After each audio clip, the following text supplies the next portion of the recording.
Kung usapang mabibilis lang guys, hindi talaga mawawala sa line-up si Kawasaki Ninja H2. Kahit tanungin mo pa ang ilang mga bata na mahihilig sa motor, kapag tinanong mo nga kung anong motor ang mabilis, ang sagot sa iyo ay Ninja. Hindi naman talaga mapagkakaila na hindi makikilala si H2 ng lahat dahil sikat at kung saang bansa na nga meron itong motor na ito.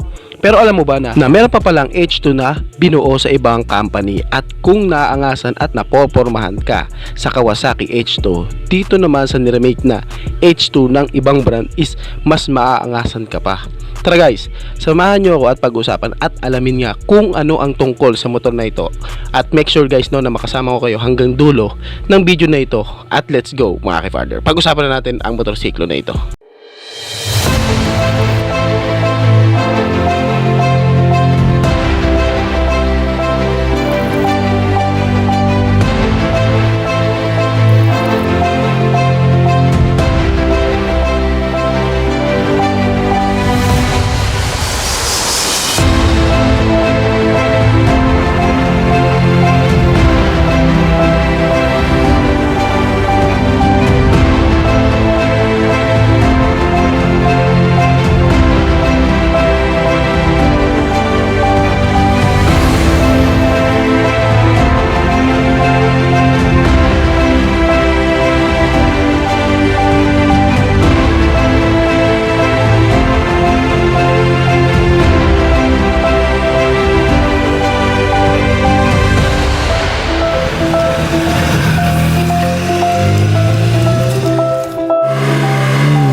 Bago tayo magsimula guys, pinasisigla ko nga po pala kayo na isubscribe ang aking YouTube channel para maging updated din kayo sa mga susunod natin na i-upload na ito. Ito nga ang ating pag-uusapan ngayon. Aalamin natin kung gaano ka powerful, gaano ka astig, gaano ka angas at gaano kalupit na pagkakadesenyo sa motorsiklo nito, At aalamin din natin ang specs ng motor na to at ang presyo niya. So guys, samahan nyo ako at pag-usapan na natin ito. So let's go mga partner.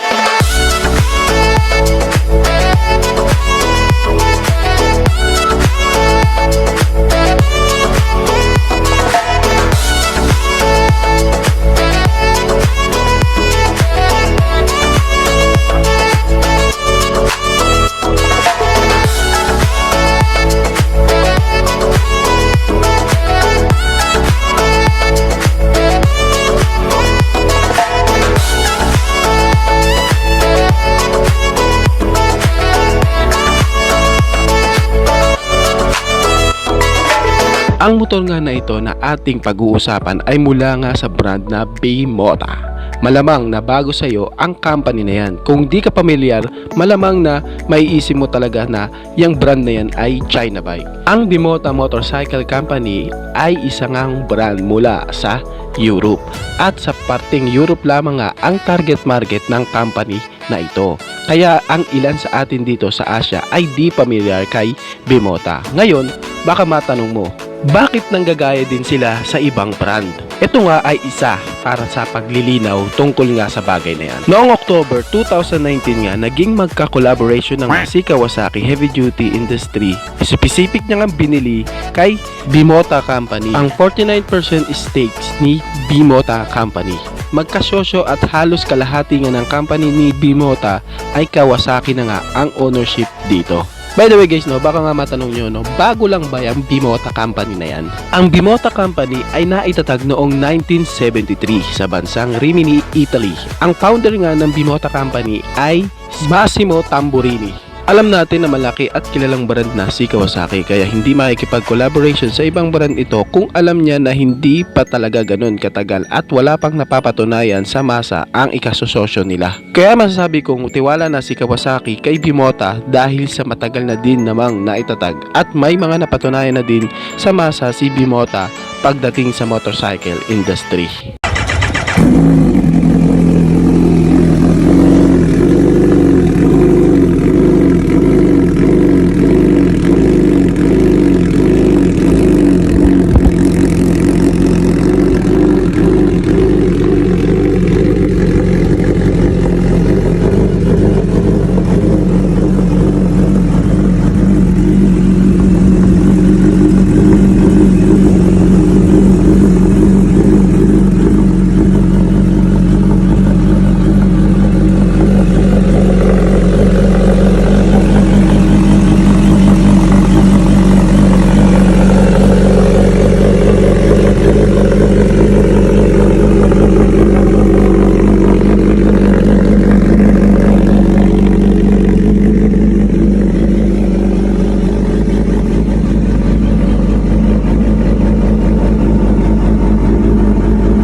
Ang pangalan nga ng motor na ito ay Bimota Tessie H2. Malamang na di ka na talaga magtataka kung bakit may H2 sa pangalan ng motor na ito. Pati din naman sa kanyang physical appearance hindi ka na magtataka kung bakit ganito ang itsura ng motorsiklo na ito. Tama ka guys, dahil ang H2 ng Kawasaki ay ito din yun.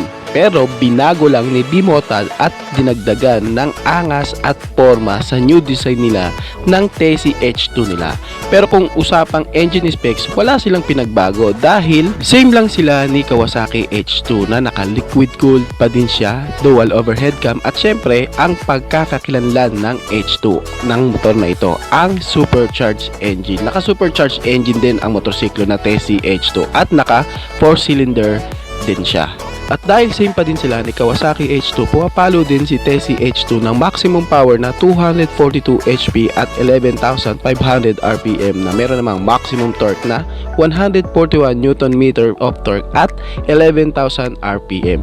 Isa din talaga sa mabilis na motorcycle ito sa buong mundo. Kaya nga ng Tessie H2 na mahit ang 0 to 100 kph sa loob lamang ng 3.2 seconds. Kung titignan nga natin si Kawasaki H2, alam natin na highlights nga dito sa design nito ay yung kanyang single-sided swing arm. Pero dito nga kay Tessie H2 si Bimota ay makikita natin na ito nga ang mas maangas na lalong pinaporma ni Bimota dahil nga naka billet alum swing arm na nga ito sa kanyang harapan at doon sa kanyang likuran. Okay. Alam ko kung ano ang nasa isip mo.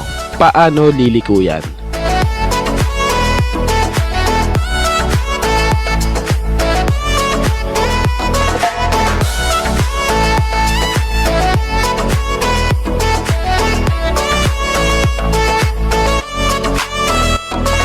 Sa pagkakadesenyo ni Bimota dito sa kanilang H2 na Tessie, pinakita nga lang nila na kung gaano sila kalawak sa pagkakadesenyo ng kanilang mga motorsiklo. Hindi na din sila basta-basta isipin mo si Bimota na nga ay ganun na nga ka-unique mag-isip sa pagdisenyo ng kanilang mga motor. Tapos samahan mo pa ng Kawasaki na napaka-powerful pagdating sa kanilang engine specs. Ang resulta talaga nito ay isang halimaw at napakaangas na motor. Ngayon, baka matanong mo, magkano naman kaya ang presyo niyan? Nagkakahalaga nga ang presyo ni Bimota Tesi H2 ng 64,000 euro. At kung dito sa Pilipinas, no, kapag kinonvert nga natin ang presyo na yan, ito nga ay papalo ng 3.7 million pesos. Dadating ba yan dito sa Pinas? Tulad nga ng nabanggit ko kanina, no, target market lang ni Bimota ay si Euro. Kaya sobrang labo talaga na dumating yan dito sa Pinas. At isa pa, no, nakipag-collaboration na nga si Bimota kay Kawasaki. Kaya hindi nga niya maaatim na makipag-compete kay Kawasaki dito sa Pilipinas. Dahil alam naman natin na dito sa Pinas ay may H2 na. At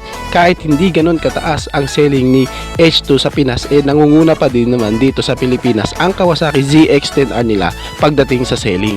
Kaya kapag pumayag si Kawasaki na ilabas yan dito sa Pinas, tiyak na maaapektuhan ang selling ni Kawasaki ZX-10R dito sa bansa. Sobrang angas din naman talaga ng motor na ito. Kung ikaw nga ay unang magkakaroon ng motor na ito, talagang sobrang angas, at ang masasabi lang talaga sa'yo ng ibang rider ay sana all. ano sa tingin nyo guys? Ano ang masasabi nyo tungkol sa motor na Bimota Tesi H2? Paki-comment naman dyan sa baba ang inyong reaksyon tungkol nga dito sa motorsiklo na ito. Maraming salamat po. Ilang pagsuporta guys, no, pinasisigla ko nga pala kayo na i-subscribe ang aking YouTube channel and i-click ko na rin ang notification bell para updated kayo sa mga susunod natin na vlog. Maraming salamat po. So dito ko naman tatapusin guys. Thank you!